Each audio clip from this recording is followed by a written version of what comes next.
you'd be surprised how many of the boys that you didn't think had a thought in their head to want to write, how many people of us were literary. And what wonderful things we wrote as kids. Now, there was a requirement in high school. Every Friday night, a theme had to be passed in. Everyone. Sometimes it was a assigned subject, but very rarely.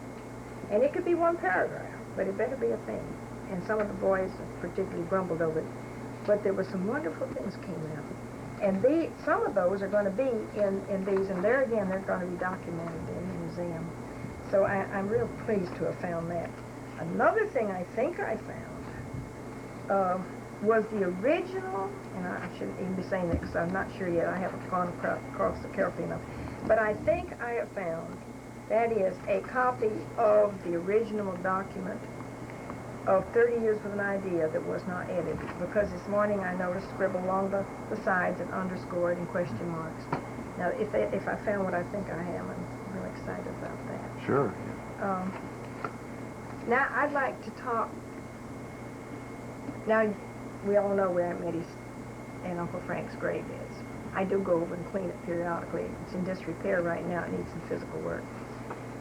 And we have written in our bylaws for the museum that it is a requirement of the board of directors that they look at that grave site twice a year and report at least to the cemetery. The cemetery apparently not going to do anything about it. It's a wonderful experience at Colony Cemetery. It has all of the founders of Fairhope. They're all buried there. And the first librarian, the Marie Howland,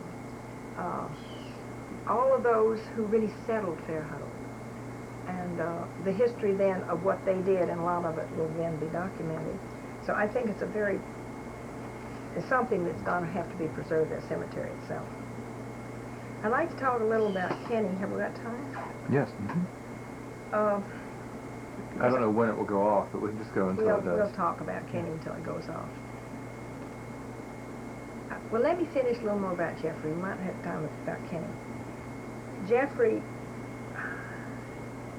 took over Seacoast Manufacturing Company, which is the company that Ken and I have to include myself, established, and it is the company that has the viewing machines that started right out in our backyard business. And the story of Seacoast, Mark just hands me a brochure. It's new, it's proven it's a winner. And Jeffrey, with all of his problems of his illness and under heavy medication, got into his sophomore year, his junior year in college. And in his finals, he came off his medication so he could think fast enough to finish. And he went into a series of convulsions right in the room, lost his speech, and it was months before he talked again. So he came home. And he was observing what Ken and I were doing with starting this company. The hardships of it, but the fun we made out of it. So he said to us one day, he was to go back and work on his degree in the university was being wonderful about, to come back whenever he could handle it, have his exams individually by the teachers. And he was in philosophy. And he said to us, I think I want to come into the business. Could I come in? Well, we were delighted. So he joined us, and his daddy was wonderful. He swept out, he learned the whole business. And he had an aptitude for it. He's very creative. I could see that he was going to, and I prayed that we would find something, because he was termed unemployable. I prayed that there would be something that he could do and enjoy. So he joined us, and now, in 1991, he is all over the world. He said this morning to me over a cup of coffee early, he said, "Mother, I got an order from Singapore for 12 this morning. Israel called. Iceland called." He said, "I just can't keep up with the orders." His plant is magnificent. But these are very personal things, but I still think they should be told. Jeffrey now missed, remember, 5 years off and on of his school. And his doctor that he was under constantly said, you know, he probably should start a lawn service. He might be able to do something like that. And he said to me in his senior year, Mother, where am I going to school? His brother was in Georgia Tech. So I went back to the doctor. I said, wait a minute, Jeffrey says he's going to school. Well, no one in Alabama, none of the schools in Alabama would take him. In those days, Alabama did not have a junior college. Now, we can thank George Wallace for that later. But Mississippi had them all over the state.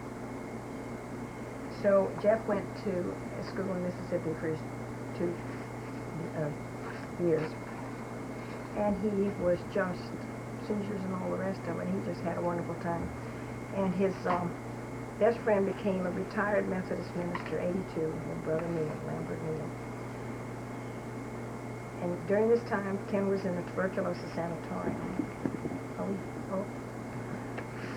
So all of it financially was a dreadful affair. But then when Jeff transferred and he went to Yale School, and that was quite a different story. Although his grades were excellent. And as he came into the business and did such wonders with it, and Ken would release another piece of it and another piece of it.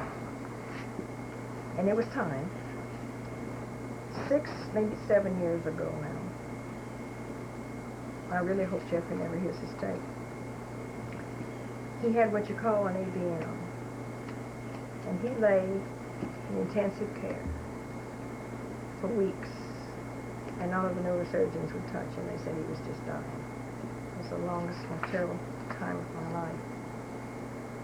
Finally, the youngest member of the team said he won't live but another couple of days unless we operate. None of the other men will take him. I'll take him if he wants the surgery. And then he questioned me, and I said, Jeffrey's very conscious. That was part of the tragedy because the suffering is so great, which is a matter of hemorrhage of the brain and ABM. And he discussed it with Jeffrey, and Jeffrey should have said yes.